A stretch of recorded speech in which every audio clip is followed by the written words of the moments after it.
traffic service are based here on the right hand side, here on the corner, the blue building here. This is like the harbour master for Southampton. We've already spoken to them. They know how many passengers we've got on, how many crew we've got on. They know all about me because I'm the licensed or pilot holder for the vessel. Alright, just going a bit slower here at the moment as we've got this big container ship coming down as well. And we've got the two tugs coming round the corner here too.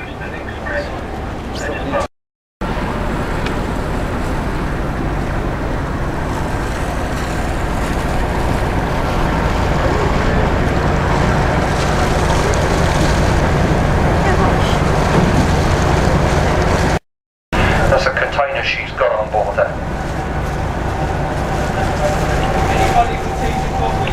She's just outward bound from the top of the container port.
Weighs just over 90,000 tonnes, just slightly different to the Queen Victoria we're going to see up the other end. She's got a bit of a squarer trans, a few more cabins on the back end. I'll say few more, I think they actually wrote it down as being about 200 more. And she's got a bit more enclosure up on the top end and forward as well above the bridge deck there. Top speeds of around about 23 knots. She is a cruise ship. She is designed for taking people out on excursions, enjoying the ports, enjoying the views. A bit different to the Queen Mary 2 we'll see in a minute, which of course is a cruise liner. 900 crew on board, just over 2,000 passengers if you're fully loaded. Towards the back end of the ship, just above where that crane barge is, see there's no windows there? The whole section, no windows. That's the galley. That's where the cooking takes place. Don't want windows in the galley. That distracts you from your work. The other side, it's all windowed. This side is the galley. It's lopsided. The other side is part of the I think it's Britannia restaurant. There's a two-tier restaurant inside of there. And you actually just see above it, the next deck up, the perimeter deck, there's no windows as well. But then further on, of course, you've got your various balcony suites, your round portholes for the working deck down below. That's not cabins, that's a working deck or crew deck down there. Bigger windows, some of the other cabins going along, but most of them, I think it's about 70% have balconies there. She's due away from here at 5 o'clock this afternoon, as far as we know, so all the other two as well haven't told us any different. And this one, no, I've been trying to find out exactly where she's going. The paperwork I found says she's going to Scotland. Well, that's like saying it's going to England, isn't it? You know, it's a big old country out there, lots of it. It says they're going to Scotland on the departure form, so we'll have to wait till later on tonight. The Morning Calypso here on the right. She's been here for near on a month now. We think she's got engine problems. We've seen various vehicles being driven on and off, but I think she's actually got mechanical issues. I don't know normally lay them up here. This is a working berth, but seems like they've got a mechanical issue with the ship, so she's been sat here for a while now, undergoing whatever repairs it's necessary.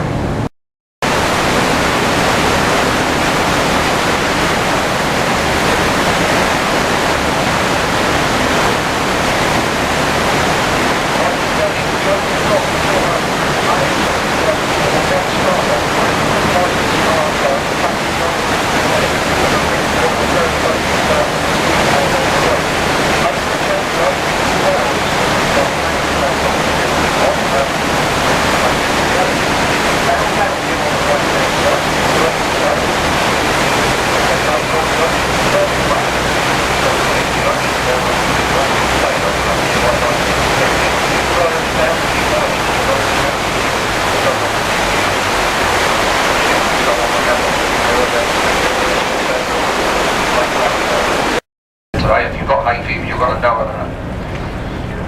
Cool. So, Queen Elizabeth giving 1630 away. Let's call that on the radio. Right, Queen Mary 2 there on the left, 148,000 tonnes. Carries a maximum load of 2,500 passengers, just over 1,400 crew, so almost a 2-to-1 ratio. I am watching the wall, don't worry. Which wall? She's 1,132 feet long, one of the longest ships to come in and out of here.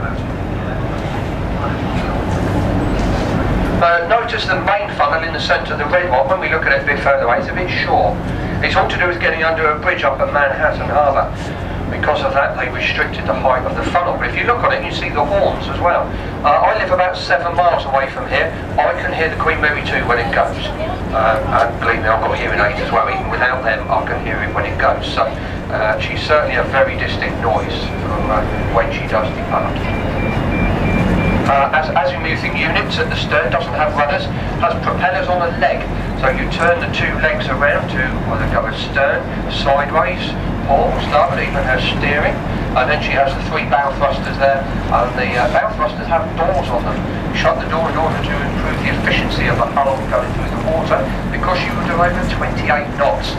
She is a cruise liner, one of the last liners in existence, and she is designed for travelling across the Atlantic at high speed, whatever the weather. And that's where she's going. She's due to go to New York when she departs. New York. Oh. Sorry, can I ask you a big favour? Can you take one of me looking at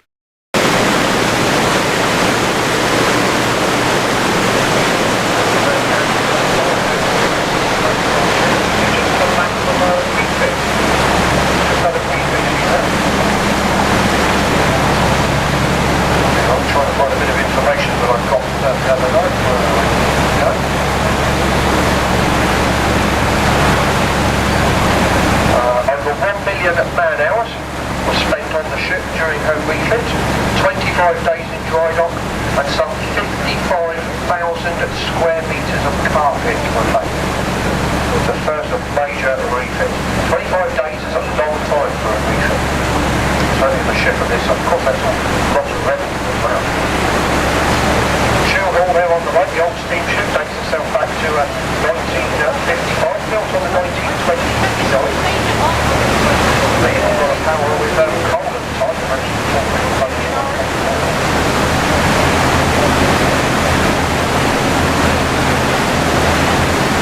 a sewage pipe, I think, Clyde running down here for some of the water.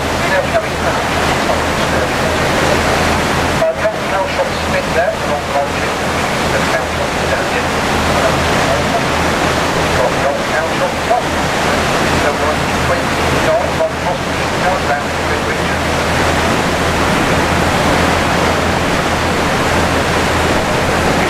First and second class accommodation in reasonable condition. Unfortunately, they don't want to turn the shaft. They can start the engine, but they don't want to turn the shaft. They're a little bit worried what's going to happen to the shaft in the sea. The 3 red structures there on the right were from the old floating dry dock there between 1924 and 1934, and used for the seaplane and flying boat terminal up to 1959. British Overseas Airways and Aquila Airways used to run from there. They say Southampton, you can take the word airport. We are port, used for the That's fine, mate.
Also registered in Hamilton, built back in 2007.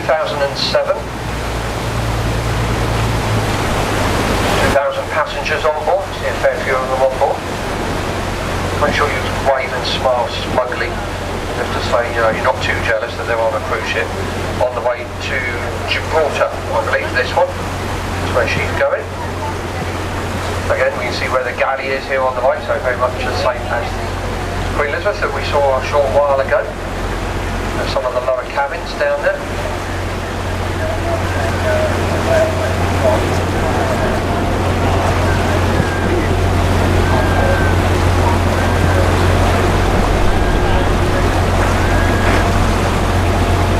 See the various cabins up on the balcony suites further up there. 3 swimming pools on the top decks, along with your usual saunas, your suites, your jacuzzis and so on. Gym is up towards the bow, just above the bridge deck. It's a play zone for the kids on board. Not too many children go on board the Cunard ones, to be honest. There's art gallery on board, 2-deck library. 13 bars and restaurants in total for you to get food and drinks whilst you're on there.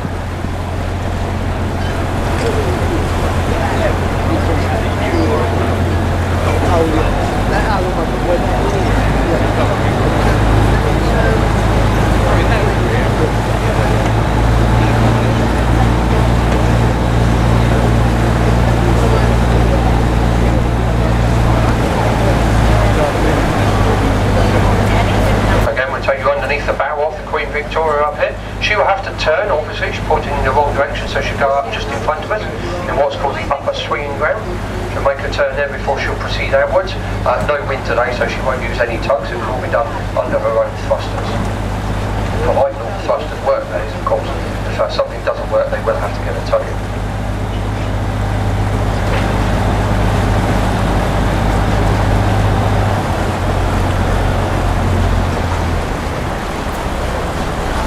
There you go, even your required ship's bell there, right up on the bow.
He didn't slow down very much, did he? Oh, blimey. I feel we didn't come out there. What's going on? That's better, that's through that.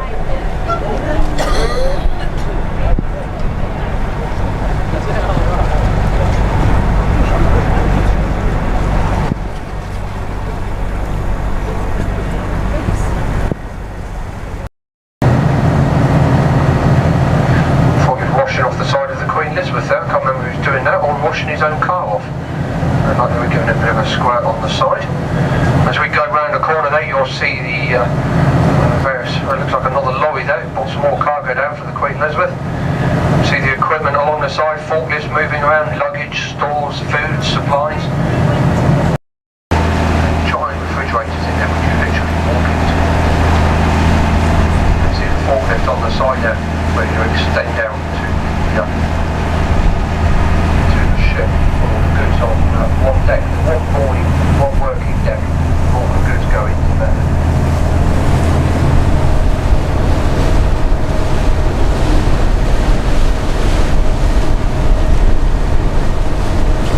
Up there, they're obviously doing some works to it, either to finish it or maintain it, whatever they're going to do. What are you yawning for, Mark? Am I boring you? He's yawning here in my commentary, I don't know what's up with it. A lot of the cars you can see there, BMW, Minis, Land Rovers, Jaguars, these are all covered in white patches, protect the paintwork and so on. They won't let it get damaged or scratched, especially if they come down by road.